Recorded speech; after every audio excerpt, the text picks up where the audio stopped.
Shalom, selamat pagi Bapak Ibu, Saudara-saudari yang saya kasihi dalam Tuhan kita Yesus Kristus.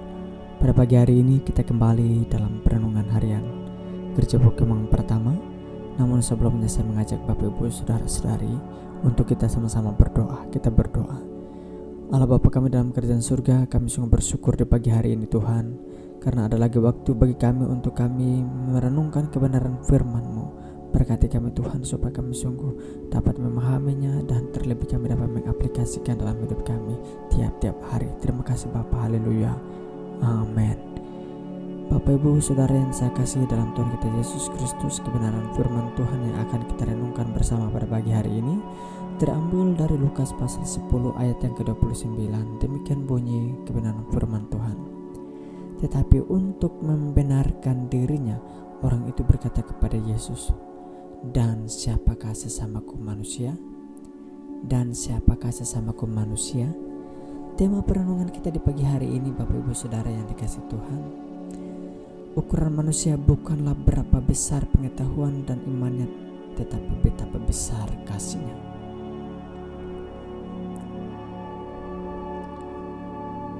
Adalah Gabriel Marshall, filsuf berkebangsaan Prancis pada tahun 1889 sampai 1997 yang menggambarkan berbagai tingkatan relasi antara manusia. Pertama, kita menganggap orang itu sebagai seseorang, entah siapa dia. Kita tidak tahu, dia asing bagi kita.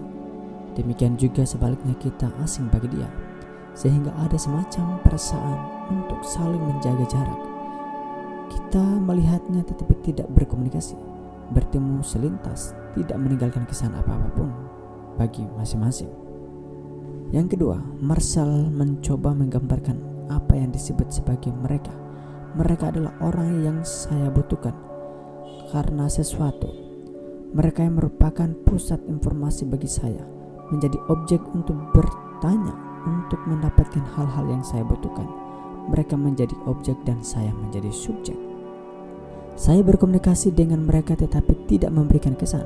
Saya kontak dengan mereka dalam bahasa tetapi tetap mereka asing karena tidak punya kesan yang panjang, tidak punya relasi yang jelas. Ada kontak dalam bahasa tetapi tidak dalam rasa. Mereka lebih dari sekedar apa yang kita sebut seseorang tadi. Namun kelebihan itu hanya dalam bidang komunikasi bahasa, bukan dalam kesan dan rasa. Mereka hanya objek dan saya subjek. Yang ketiga, engkau ini lebih tinggi, ada keterbukaan antara aku dan dia.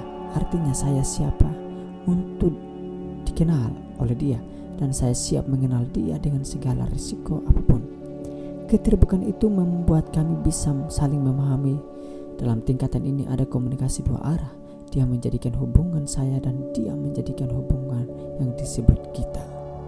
Engkau dan aku sama-sama menikmati, sama-sama merasakan, sama-sama masuk di dalam pembicaraan di mana kita berdua terlibat di dalam, dan di sanalah tercipta relasi sebagai semacam subjek.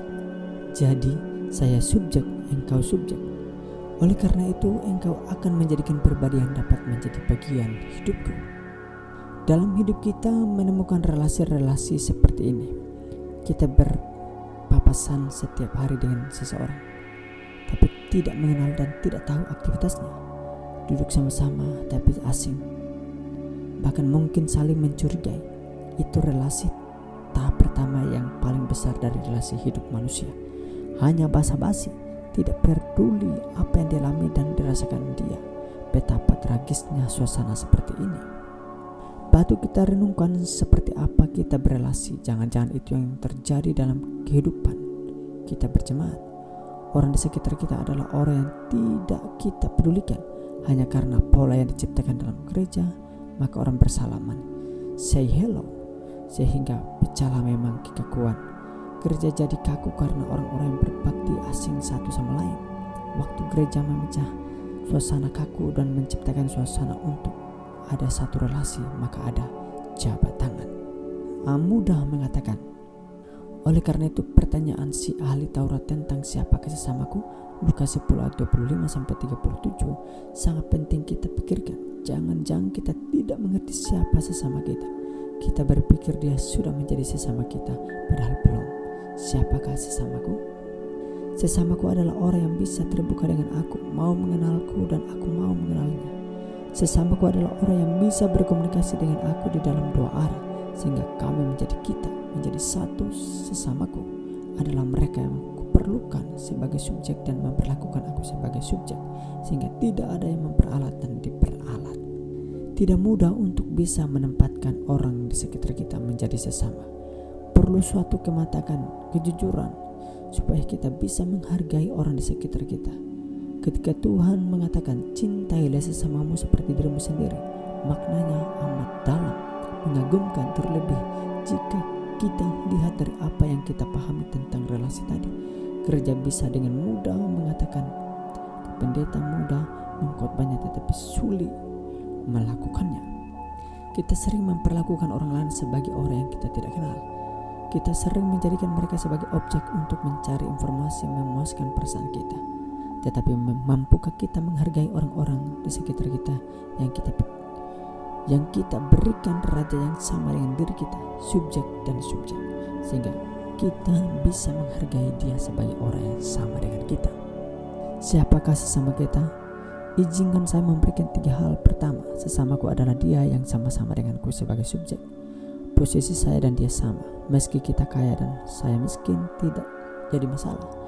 Pendeta dan jemaat sama, tidak berarti karena perbedaan jabatan atau posisi membuat relasi menjadi atas bawah. Kedua, sesamaku adalah dia yang kuyakini sesuai dengan gambar dan rupa Allah atau imago Dei. Allah menciptakan saya menurut gambar dan rupanya, maka orang di sekitarku pasti juga diciptakan Allah menurut gambar dan rupanya. Kalau memang kita menganggap seluruh manusia adalah gambar dan rupa Allah, maka kita harus memperlakukan mereka sebagai sesama subjek. Yang ketiga, sesamaku itu adalah dia yang kukasihi seperti aku mengasihi diriku sendiri. Sebagai subjek dan dia subjek, maka saya akan coba merasakan di dalam hidup saya kalau saya melakukan sesuatu bagi dia. Berapa banyak orang merugikan orang lain, menindas orang lain untuk posisinya. Berapa orang berkompetisi dengan cara yang tidak etis. Kita menjadi egois, tidak lagi sempat memikirkan orang lain, apalagi menyamakan dirinya seperti diri kita sendiri. Dunia ini akan tentram, aman, nyaman, lepas dari segala pergolakan dan pertikaian yang menghancurkan persatuan manusia. Kalau manusia bisa menghargai manusia yang lain sebagai sesamanya, dan kekristenan telah memberikan sumbangsi. Kiranya setiap orang Kristen yang punya anugerah berkat warisan firman Allah yang menyatakan kasihilah sesama manusia seperti dirimu sendiri, bisa mewujudkannya di dalam dunia ini, khususnya kita di Indonesia ini. Di tengah-tengah kerusuhan dan kekacauan, kita bisa menunjukkan hal itu. Amin. Untuk kebenaran firman Tuhan, mari kita berdoa. Terima kasih banyak Bapa di surga. Biarkanlah kami Tuhan mengenal Tuhan lebih dan mengenal sesama kami, dan kami mengenal diri kami, untuk kami saling mengasihi dan kami tahu siapa sesama kami. Sesama kami adalah sama seperti diri kami, memperlakukan sebagaimana mestinya kami memperlakukan diri kami. Demikian kami juga memperlakukan orang-orang di sekitar kami. Terima kasih banyak Bapa di surga. Ampuni kami jika kami Tuhan melalaikan hal ini. Hanya di dalam nama Yesus kami sudah berdoa. Amin.